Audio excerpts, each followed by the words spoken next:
నౌకాదళం మెల్లమెల్లగా యాక్టివేట్ అవుతున్నట్టుగా కనిపిస్తోంది. ఒక్కొక్క నౌకను కూడా రంగంలోకి దించుతోంది. అంటే ఏం జరుగుతున్నట్టుగా అనిపిస్తోంది? ఏం జరుగుతుందని అర్థం చేసుకోవచ్చు. మన అదే చెప్తున్నాను. ఆసియా, ఆఫ్రికా, ఆస్ట్రేలియా ఆ ఖండాల కూడల్లో హిందూ మహాసముద్రం అయితే ఉంటుంది. సో ఈ ప్రాంతం అనేక సముద్ర తీరాలతో కీలకంగా మారుతున్న పరిస్థితి. సో ఇక్కడ మనం మీకంటే టెక్నికల్ గా చెప్పాలంటే ఇక్కడ హెర్మొండ్, మలక్కా జలసంధులు, బాబ్ ఎల్ మాండేబ్ లాంటి ఇరుకైన మార్గాల గుండా వాణిజ్యం అయితే ఇక్కడ కొనసాగుతున్న పరిస్థితి. సో ఇక్కడ ఏమవుతుందంటే పైరసీ, అంతర్జాతీయ వివాదాలకు, విభేదాలకు ఇది అవకాశాలు ఏర్పడుతున్నాయి. సో వాటిని నివారించడానికి ఈ పట్టు సాధించేందుకైతే అనేక శక్తులు బయట నుంచి ఇక్కడ ప్రయత్నాలు చేస్తుంటాయి. సో ఆ రకంగా ఇదైతే ఒక రకంగా వాణిజ్య మార్గానికి సంబంధించిన ప్రాంతమే హిందూ మహాసముద్రం. అక్కడి నుంచి మనకు ఎట్లాంటి థ్రెట్స్ అయితే లేవు ప్రధానంగా. కానీ ఒకవేళ ఇప్పుడు మనకున్న మీరు అడుగుతున్న ప్రశ్నకి సమాధానంగా పాకిస్తాన్ వైపు నుంచి ఏదైనా ముప్పు పొంచి ఉందా అనడానికి హిందూ మహాసముద్ర మార్గం అయితే ప్రస్తుతం ఇది ఏ రకమైనటువంటి ఇబ్బందికరమైన పరిస్థితి కాదు. కానీ అరేబియా సముద్రం వైపు నుంచే మనకు సముద్ర జలాలు బోర్డర్స్ పంచుకునే పరిస్థితి లేదు. కానీ గల్ఫ్ ఆఫ్ పాక్ అలాగే మున్నార్ జలసంధి అంటారు. సో ఈ ప్రాంతంలో కొంత అంటే ఒకవేళ అటువైపు నుంచి కూడా చొరబడే అవకాశం ఉంది. కాబట్టి ఆ ప్రాంతంలో కూడా ముఖ్యంగా ఈ గస్తీ కాస్తుంటారు. ముఖ్యంగా మనకి ఇక్కడ కొచ్చి తీరం కూడా మనకు చాలా ఇంపార్టెంట్ అని చెప్పాలి. సో ఈ రకంగా అంటే అరేబియాకు ఆనుకున్నటువంటి హిందూ మహాసముద్రాన్ని కూడా ఏ రకంగా మనం నిర్లక్ష్యం చేసే పరిస్థితి లేదు. సో ప్రధానంగా మనకి ఇది చైనా టార్గెట్ గానే అయితే మనం పెట్టుకున్నాం. కానీ ఇప్పుడు పాకిస్తాన్ ఉద్రిక్తత నేపథ్యంలో ఒకవేళ ఇటువైపు నుంచి కూడా ఏదైనా అనుకోని ముప్పు పొంచి ఉంటే కనుక, ఉపద్రవం పొంచి ఉంటే కనుక ఈ ఐఎన్ఎస్ సాగర్ అనేది చాలా క్లియర్ గా మనకి ఇక్కడ మనల్ని సెక్యూర్ చేసుకుంటూ వస్తుంది. ముఖ్యంగా ఈ ప్రాంతంలో మనం సెక్యూరిటీ పెంచుకోవడంలో భాగంగానైతే వ్యూహాత్మక అడుగులైతే వేస్తున్న పరిస్థితి కనబడుతుంది. మీకు ఇప్పటికే మనం దాదాపుగా 143 విమానాలు, 130 హెలికాప్టర్తో పాటు 132 యుద్ధ నౌకలు కూడా కొనుగోలు చేసేందుకు నావికా దళానికి గతంలోనే అనుమతి వచ్చింది. సో అవన్నీ కూడా చిన్న యుద్ధ నౌకలు, జలాంతర్గాములు, తర్వాత సర్వే నౌకలు, బహుళ ప్రయోజన నౌకలు, ఇవన్నీ కూడా ఇప్పటికే మనం సిద్ధం చేసుకున్న పరిస్థితి కనబడుతుంది. సో ఆ రకంగా మనం ఇంకా 2035 నాటికి కూడా కనీసం 170 యుద్ధ నౌకలను నావికా దళంలో చేర్చుకోవడానికి ఒక వ్యూహాత్మకంగా మనం అడుగులు వేస్తున్నాం. సో ఇవన్నీ కూడా హిందూ మహాసముద్ర ప్రాంతంలో మన పరిధిని పెంచే, అంటే ఈ కాలంలో యుద్ధ విమానాలు, హెలికాప్టర్లు, డ్రోన్ల సంఖ్య కూడా పెంచే దృష్టి పెట్టాం. సో ఆ రకంగా సరిహద్దును కాపాడుకోవడానికి ఇండియన్ ఓషన్ లో కూడా మనం ఇప్పుడు అన్ని రకాలుగా అడుగు వేస్తున్నాం. ఈ పరిస్థితుల్లోనే ప్రస్తుతం వాణిజ్యానికి ఉపయోగించేటువంటి హిందూ మహాసముద్ర ప్రాంతంలో ఒకవేళ మన దేశ భద్రతకు సంబంధించి కూడా ముఖ్యంగా మనకి ఇక్కడ భారత్ కు ఆగ్నేయంగా శ్రీలంక నుంచి పాక్ జలసంధి ఉంది, గల్ఫ్ ఆఫ్ మన్నార్ ఉంది, అలాగే లక్షద్వీపుల నుంచి మాల్దీవ్స్ ఉంటాయి, మయన్మార్ ఉంది, థాయిలాండ్ నుండి ఇండోనేషియాతో పాటు అండమాన్ నికోబార్ దీవులు కూడా ఈ సరిహద్దు పంచుకుంటాయి. సో ఆ రకంగా ఓవరాల్ గా మనకి ఈ ప్రాంతం నుంచి ఎక్కడి నుంచి ముప్పు పొంచి ఉన్నా కేవలం సాంస్కృతిక వాణిజ్య ప్రాంతమే కాదు, ఇది అన్ని రకాలుగా ఉత్తరార్ధగోళంలోని హిందూ మహాసముద్రానికి భారత్ ఇక్కడ కింద శిఖర స్థానంలో ఉంటుంది. కాబట్టి సో దేశానికి తూర్పు పశ్చిమ తీరాల్లో అనేక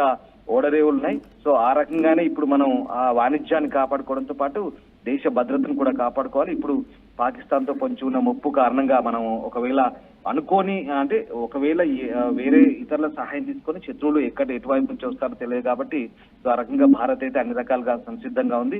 సో హిందూ మహాసముద్రానికి పైభాగంలో మన భారత్ ఉండడం వల్ల ప్రస్తుతం పశ్చిమాసియా, ఆఫ్రికా, యూరోప్ అలాగే ఈ దేశాలతో అయితే మనకు సన్నిహిత సంబంధాలున్నాయి. సో మనకైతే అటువైపు నుంచి ఎలాంటి ఇబ్బంది లేదు. సో ఆ రకంగా ఆసియా, యూరోప్ దేశాలను కలిపే సముద్ర మార్గానికి మనము ఈ తూర్పు ఆసియా ప్రాంతంలో హిందూ మహాసముద్రం మనకు ఒక లింక్ గా ఉంటుంది. కాబట్టి మరి వ్యూహాత్మకంగానే మనం వ్యవహరించాల్సి ఉంటుంది. సో ఆ రకంగా ప్రస్తుతానికైతే సెక్యూరిటీ పరంగా ఎట్లాంటి ఇబ్బందులు లేకుండా అంటే జరుగుతున్న పరిణామాలను నౌకాదళం మెల్లమెల్లగా యాక్టివేట్ అవుతున్నట్టుగా కనిపిస్తోంది. ఒక్కొక్క నౌకను కూడా రంగంలోకి దించుతోంది. అంటే ఏం జరుగుతున్నట్టుగా అనిపిస్తోంది? ఏం జరుగుతుందని అర్థం చేసుకోవచ్చు. మన అదే చెప్తున్నాను. ఆసియా, ఆఫ్రికా, ఆస్ట్రేలియా ఆ ఖండాల కూడల్లో హిందూ మహాసముద్రం అయితే ఉంటుంది. సో ఈ ప్రాంతం అనేక సముద్ర తీరాలతో కీలకంగా మారుతున్న పరిస్థితి.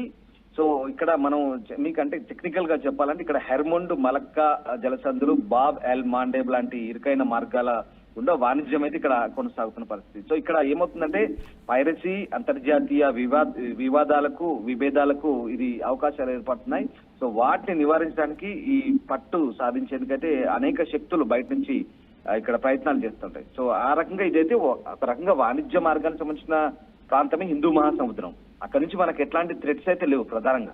కానీ ఒకవేళ ఇప్పుడు మనకున్న మీరు అడుగుతున్న ప్రశ్నకి సమాధానంగా పాకిస్తాన్ వైపు నుంచి ఏదైనా ముప్పు పొంచి ఉందా అనే దానికి హిందూ మహాసముద్ర మార్గం అయితే ప్రస్తుతం ఇది ఏ రకమైనటువంటి ఇబ్బందికరమైన పరిస్థితి కాదు. కానీ అరేబియా సముద్రం వైపు నుంచే మనకు ముఖ్యంగా కరాచీ అలాగే గదార్ పోర్టు నిర్మించారు. అది బలూచిస్తాన్ లో ఉంటుంది గదార్ పోర్టు.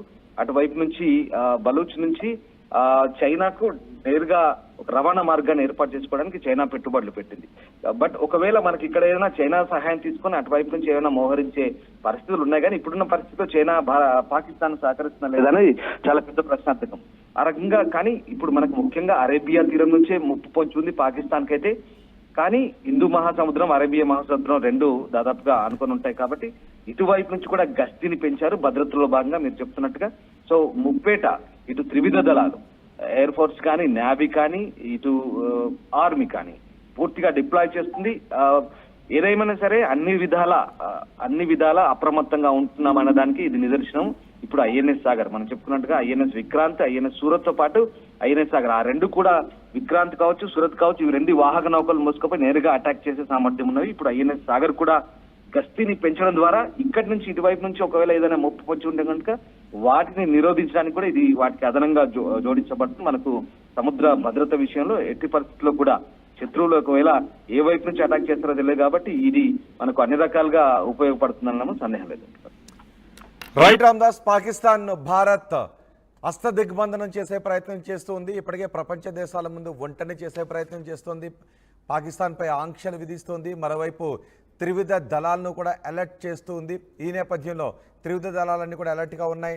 నౌకాదళం కూడా అలర్ట్గా ఉంది. నౌకాదళం కూడా ఇప్పటికే వార్షిప్లను రంగంలోకి దించింది. గస్తీ షిప్లను కూడా రంగంలోకి దించుతోంది. ఐఎన్ఎస్ విక్రాంత్, ఐఎన్ఎస్ సూరత్ కూడా రంగంలోకి దిగే ఆల్రెడీ. ఇప్పుడు ఐఎన్ఎస్ సాగర్ను కూడా రంగంలోకి దించింది.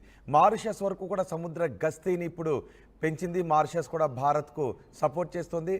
ఉగ్రవాదంపై పాకిస్తాన్పై తీసుకునే ఎటువంటి చర్యలకైనా మేము మీ వెనుక ఉంటామంటూ మారిషస్ కూడా చెప్తున్న నేపథ్యంలో నౌకాదళం కూడా యాక్టివేట్ అవుతున్న పరిస్థితి కనిపిస్తుంది. మొత్తానికి త్రివిధ దళాలు కూడా యాక్టివేట్ అవుతున్నాయి. త్రివిధ దళాలు ఇటు కాశ్మీర్లో మనం చూసినట్లయితే ఆర్మీ అక్కడ కూంబింగ్ చేస్తూ ఉంది. భద్రతా దళాలు కూంబింగ్ చేస్తూ ఉన్నాయి. ఎల్ఓసిలో పాకిస్తాన్ సైనికులు చేస్తున్న కాల్పులను ధీటుగా తిప్పికొడుతున్న పరిస్థితి కనిపిస్తుంది. వాయుసేన కూడా అలర్ట్ అవుతుంది. ఇటు నౌకాదళం కూడా అలర్ట్ అవుతున్న నేపథ్యంలో రాబోయే 2-3 రోజుల్లో ఎటువంటి పరిణామాలు చోటు చేసుకోబోతున్నాయనే విషయంపై పెద్ద ఎత్తున చర్చ జరుగుతుంది.